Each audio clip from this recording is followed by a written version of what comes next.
Now it's time for the Rob Johnson Sports Show, presented by the Legacy Maker Sports Network.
Hey, what's going on, everybody? Welcome to the Rob Johnson Sports Show, episode 37. Hopefully, I'm not going to be on here too long tonight. Just going to come on here and talk some stuff. Probably Saturday night. I'm hoping Saturday night I'll be able to get more in depth on the Super Bowl between the Kansas City Chiefs and the take this damn dude right off. Between the Kansas City Chiefs and the San Francisco 49ers. So let's talk about some stuff. Let's talk about what happened tonight on Monday Night Raw. We got no clarity from Cody Rhodes. We got no clarity about what's going on with the situation with The Rock, and will he face Roman Reigns at WrestleMania? They had a segment with Seth Rollins. Basically, they chanted "Rocky sucks." Cole made a reference to this. This is 1996. Bring myself a little bit. Basically, it was a good show. You had the tag team. The tag team championships were retained by the Kabuki Warriors. DIY is gonna go on to SmackDown and face. Who are they gonna face? They're gonna go on to SmackDown and probably win and get the tag team championship match. I'll be honest with you all. I really don't want to talk too much about Raw because I think what I really want to talk about is the reports that I heard earlier. So basically, as everyone knows, Dwayne "The Rock" Johnson is now in the match against Roman Reigns, supposedly, where he took Cody Rhodes' spot, supposedly. Right? So basically, what this is we have a situation where, we have a situation where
Sorry about that.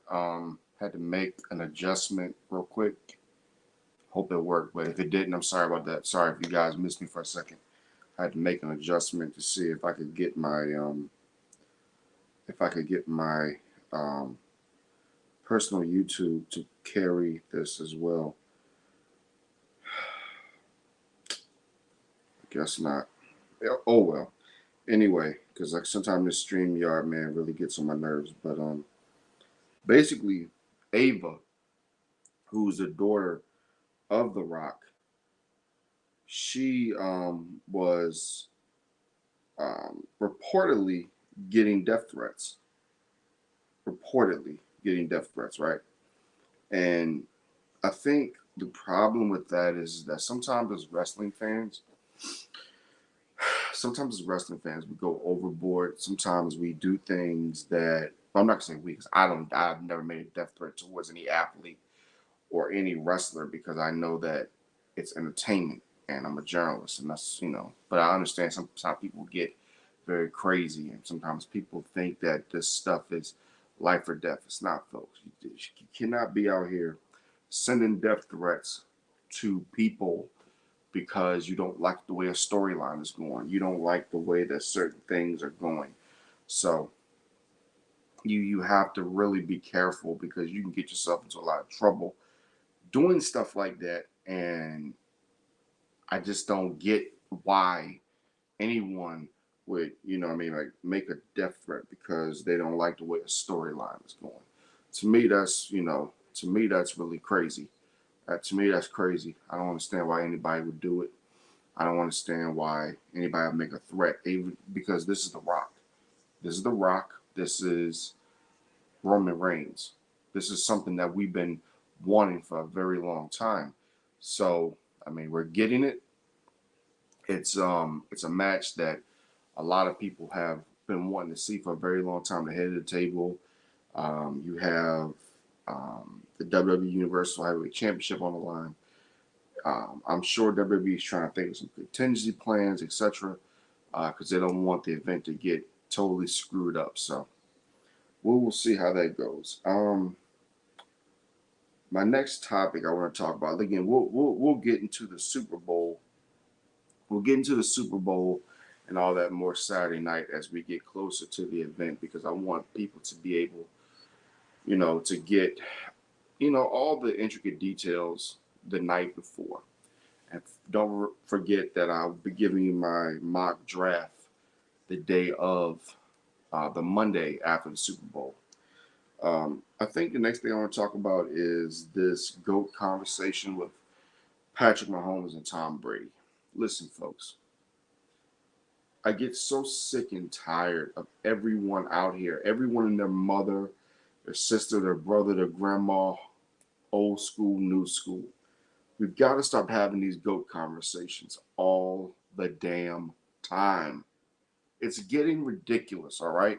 You see, why can't we just let people play the games? Why can't we just let Patrick Mahomes play this thing out? Right now, he has led this team. Don't get me wrong, their defense is legit. That running game with Isaiah Pacheco is legit. But this is the worst receiving core that he's had during his career, and he still got them to the Super Bowl. That tells me that Kansas City is going to get better, right? Kansas City is going to get better. So they're going to be here. Kansas City is going to be here throughout the years. And, to have this GOAT conversation every week and every day, how does this affect this person's legacy? How does it affect this person's legacy? Just let people play the damn games, okay? I'm gonna say it again, I'm getting so sick and tired of these damn GOAT conversations. It needs to stop.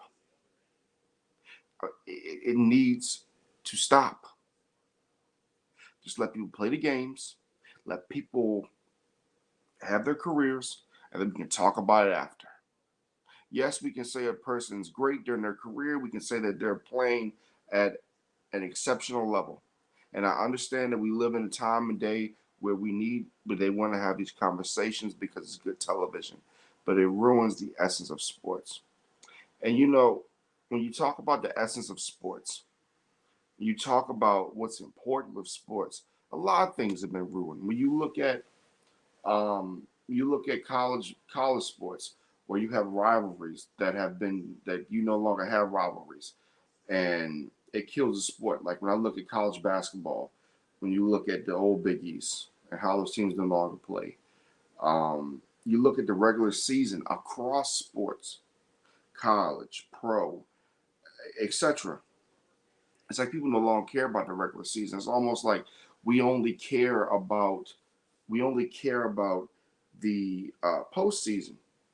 The regular season in sports used to be great all the time. I used to love the regular season.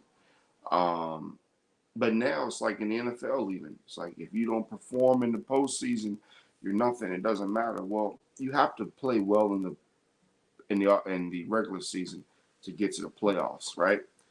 In college football, you have to be able to win in the regular season. Now, with this 12-team playoff, you know you're going to have teams that are having three, four, maybe even five losses, depending on what conference they're in, SEC, and they'll be getting into the tournament. You know, you're going to start having teams resting players.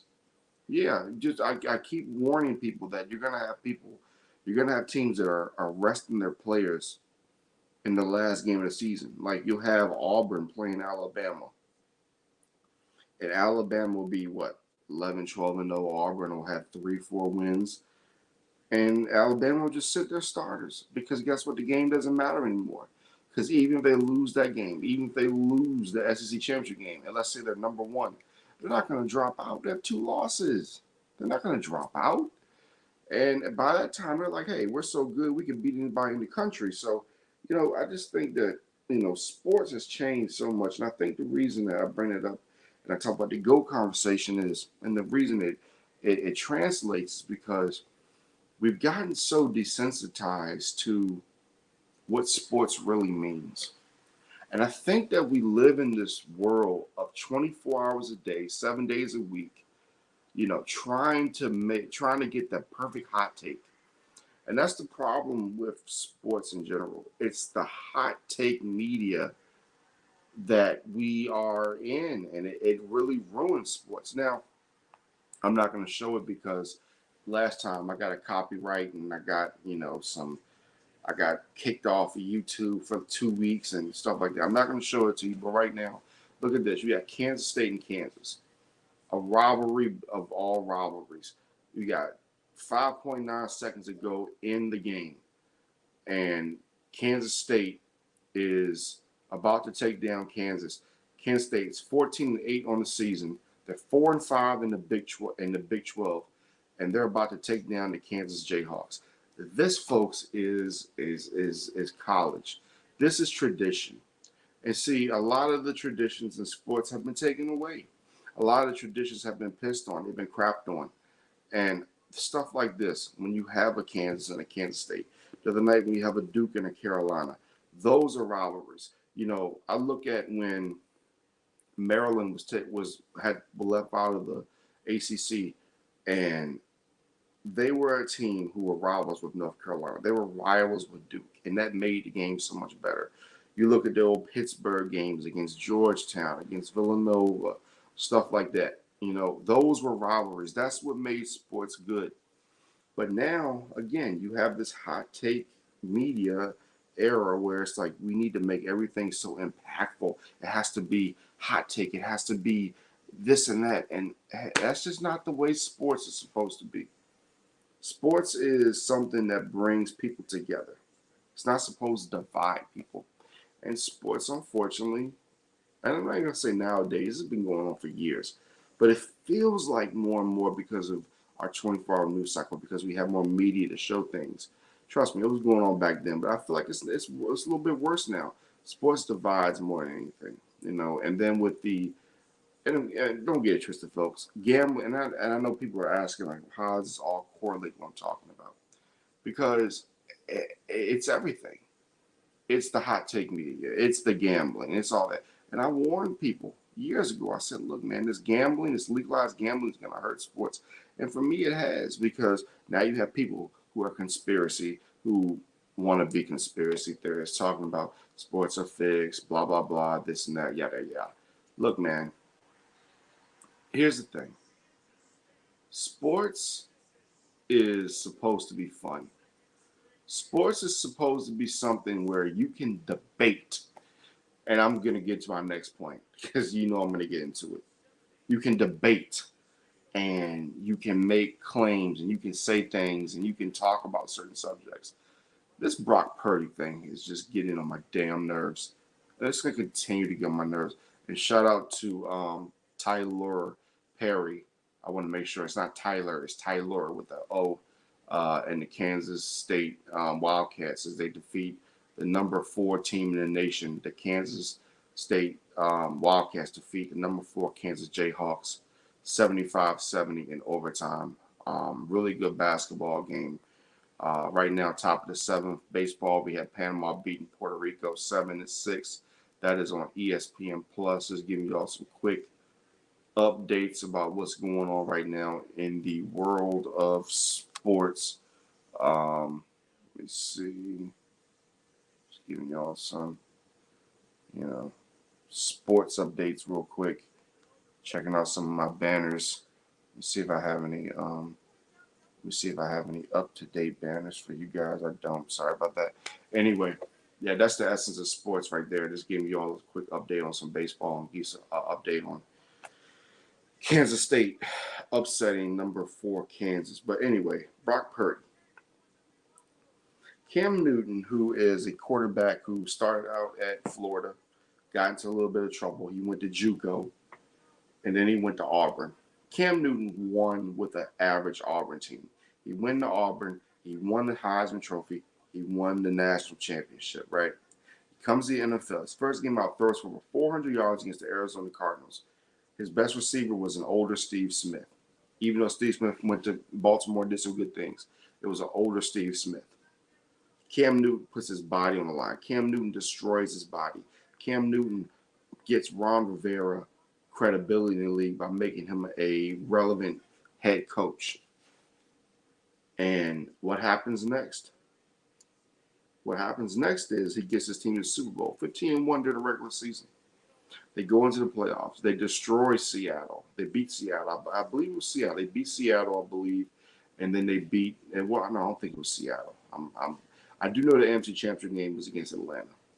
And all year long, people complain he dances too much, he runs too much, blah blah blah. The same stuff that Josh Allen does. He runs. He's a running quarterback. Nobody wants to call him that because of the obvious reasons. We won't get into that. You guys are smart enough to understand what I'm saying. Even though we've had running quarterbacks forever, Steve Young's, Randall Cunningham's, blah blah blah. Cam Newton takes that team, who, by the way, I have to give them credit, had a really good defense. Luke Kuechly and the crew, really good defense. But takes them to the Super Bowl with a Tegan Jr., who's never number 1 in the league. And, you had some injuries at the running back position. You had some injuries at the wide receiver position. I believe Greg Olsen was his tight end at the time. Yep, it was Greg Olsen before I think he went to Chicago, out of the University of Miami. They go against Peyton Manning. Peyton Manning, who had struggled the entire year, lost his job, got his job back at defense from, excuse me. Sorry, guys. I am tired, but I apologize. It's unprofessional. I apologize. They lose to a Broncos team who had a really good defense. He gets criticized for not jumping on the ball late in the game. Now, you can look at that a couple of ways. Should he have jumped on the ball? Maybe. Was his body already damaged?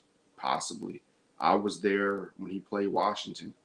I was there when his body looked like it was giving out on him. Cam Newton was going through so much from after that 2015 Super Bowl until the time he left Carolina.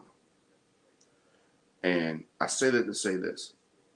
People look at Cam Newton, and this is the problem I have with people out there, especially you black journalists. A lot of you black journalists out there, people say it's not about race, and folks, it is. It's about race. It always has been, always will be. I know we want to paint this beautiful picture. Race doesn't matter, folks. Race matters. Money matters. Power matters. This is America. all that crap matters. And if you're telling, listen, in some instances, race doesn't matter. In some instances, money doesn't matter because at times, there'll be times where money means nothing anymore, where power means nothing.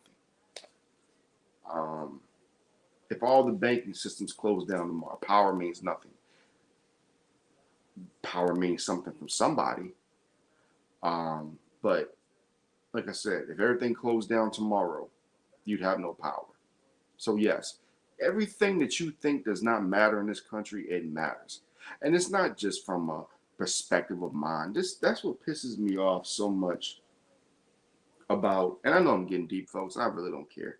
And that's what gets me so deep about this whole diversity crap. My thing is, and I've always said this, give me the job because I earned the job. Give me the job because I earned the job. And I think that's the problem with our country right now. Our country and our sports, and it spills into sports. It's like, look, you got these dudes who are playing quarterback. Like, I don't need a cookie every time a black quarterback or a black athlete does something good. But the problem is when you look at it, and all this is correlating each other. When you look at a guy like Cam Newton, people look at him like, oh, he's just a runner. He's not that smart. They still have that stereotype. He's not that smart. He's just a runner and blah, blah, blah. That's not true. It's the same thing. And people say that it's a, and this again goes to sometimes racial, sometimes not.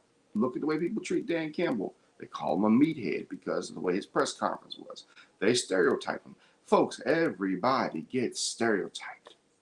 Breaking news. Everyone gets stereotyped, whether you like it or not. It happens, right?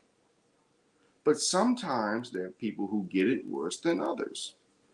And when you look at the situation with Cam Newton and Brock Purdy, look at Brock Purdy. He's getting stereotyped. Why? Because he doesn't look like he's the toughest guy. He doesn't look like he's the most intimidating guy. But one thing I do know about Brock Purdy, and see, this is the thing, folks. This is why you have to listen and stop criticizing everything before you hear the whole truth. Brock Purdy is legit. If you go back to his Iowa State tape, he was a really good quarterback at that school.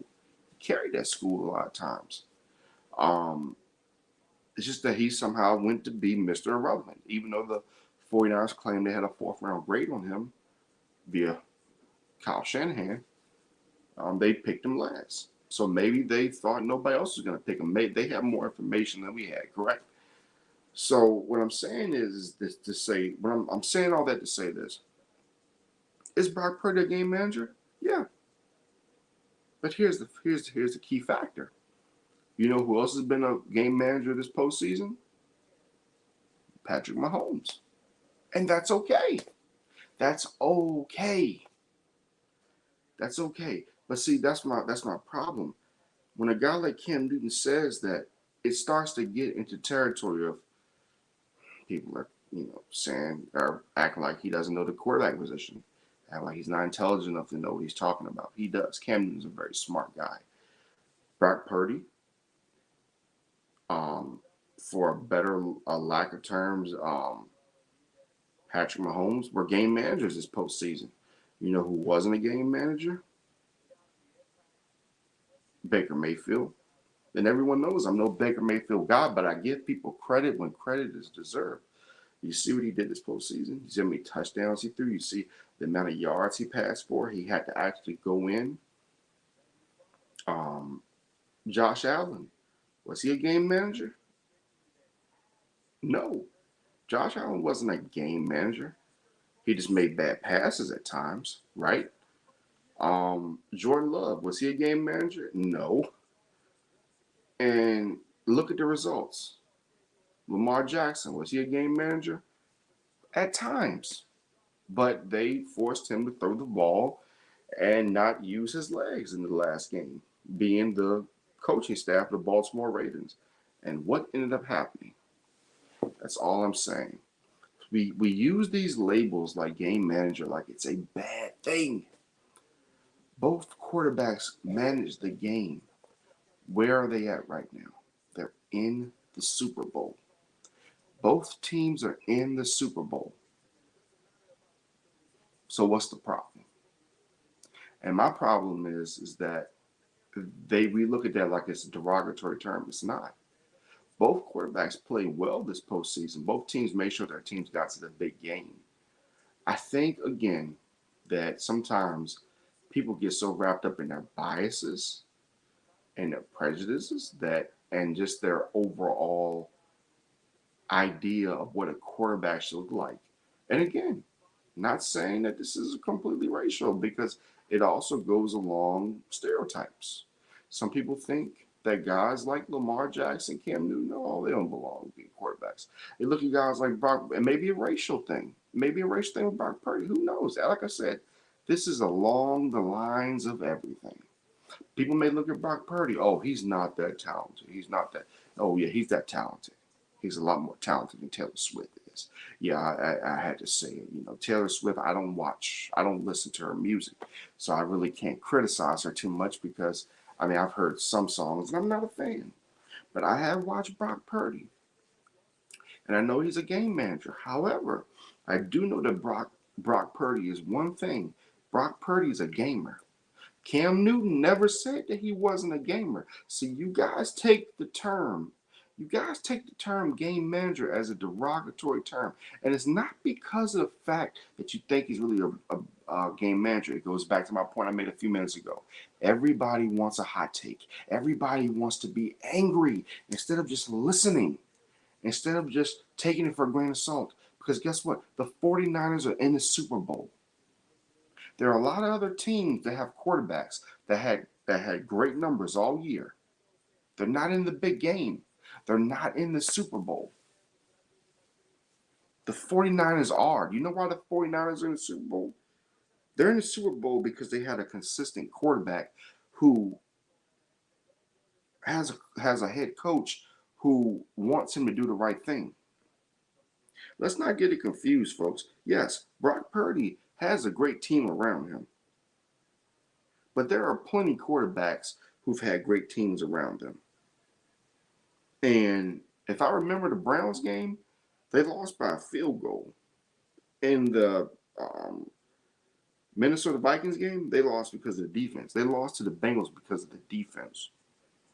And the defense will ultimately be the unraveling for the 49ers because as the season's gone on, the defense has had trouble. The defense has not been able to stay afloat. And we'll get more into this Saturday night. We're not going to talk too much more about this. But I just wanted to mention Brock Purdy. And I just wanted to mention how, you know, this whole thing between him and Cam Newton, it's really nothing. It's just people wanting to have hot takes. People want to make conversations about nothing because the term game manager is not a bad thing, especially if you can get to a Super Bowl, especially if you can. I mean, hell, look at Tom Brady. Tom Brady was a game manager, but Tom Brady was a lot better quarterback than Brock Purdy ever was coming out of college. You go back and you look at Tom Brady's film in Michigan. There's no reason he should have went 199th overall. Tom Brady was a talent. But again, stereotypes. Look at Tom Brady's body coming out of Michigan. He didn't have the muscles, he didn't have the abs, he didn't have the all this and all that. But one thing he could do was he could fling the damn football. And he went to the right situation. Just like with Brock Purdy, he's in the right situation in San Francisco. Now, does that mean you send Brock Purdy to Chicago and expect him to go out and do the same thing he's doing in San Francisco? No. Does that mean you send him to Washington? Does that mean you send him to New York? Or does that mean you send him to another city? He can do the same thing? No. It's all about location. In sports and life, everybody, it's all about location, location, location. Are you put into the best possible? Are you put in the best position to succeed? And like I said, when I look at Cam, I think that's all Cam was saying. That Brock Purdy is in the best position to succeed. He's in the best position to win a championship. But he just called him a game manager, and he said that to the effect that he was the 10th best player on the team. I don't know that to be true. I mean, I would probably say he's like number in the sixth. You know, you look at all the players between Debo, Ayuk, Ebo Ayuk, Bosa, Chase Young. I mean, I'm not saying Chase Young's better than he is. I'm just saying if a guy like Chase Young could possibly get going and make an impact, they could beat Kansas City. So again, Samuel, Ayuk, Kittle, you got McCaffrey, you got the two linebackers. That's already six. Who else do you got on that team? You got Trent Williams. Let's see. What else do we got? What the world? What's going on here? Oh Lord, a damn thing done so. 1 second, folks. What happened to this thing?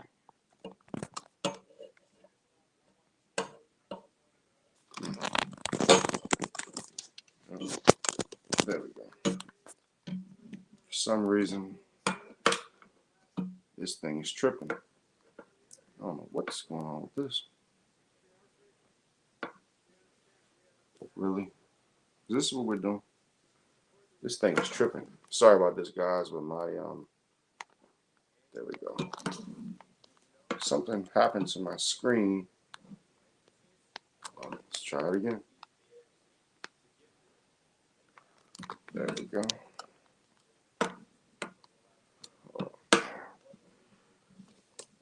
I got technical difficulties everywhere right now.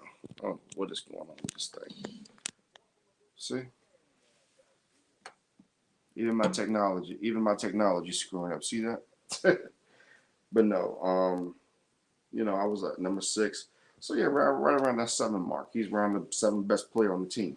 There's nothing wrong with that. That just means you have a good football team. It means you have a good support system. Does that mean that? And we've had plenty of quarterbacks in the history of NFL that have won Super Bowls and haven't gone on to do great things. I mean, look at you guys go back and look at Sean King from the Tampa Bay Buccaneers. He wasn't the greatest quarterback, but he got his team to the NFC Championship. Not a Super Bowl, but an NFC Championship. And but he's better than Sean King, so that's a little bit of a bad example. But anyway, but that's all I want to talk about tonight, guys. And just giving the little bit of a psychology on sports and how it comes to life and things like that, and race and prejudices and stereotypes that revolves around everybody in sports. That's never going to go anywhere. So I know we hope and everything that stuff's going to go away. It doesn't, and that's just how it is. That's life. You either deal with it or you can't deal with it. But anyway, I'll be back with you guys probably tomorrow night. I'm trying to think. I got Ram Talk tomorrow night. So I'm doing Ram Talk tomorrow night. I'm going to talk about VCU's game against Richmond, and we'll talk about the results against Fordham. And episode 38 will be back with you guys this Saturday night to talk about the Super Bowl and some other stuff. Until then, I'm Robb Johnson, Robb Johnson Sports Show, and I will see you guys then.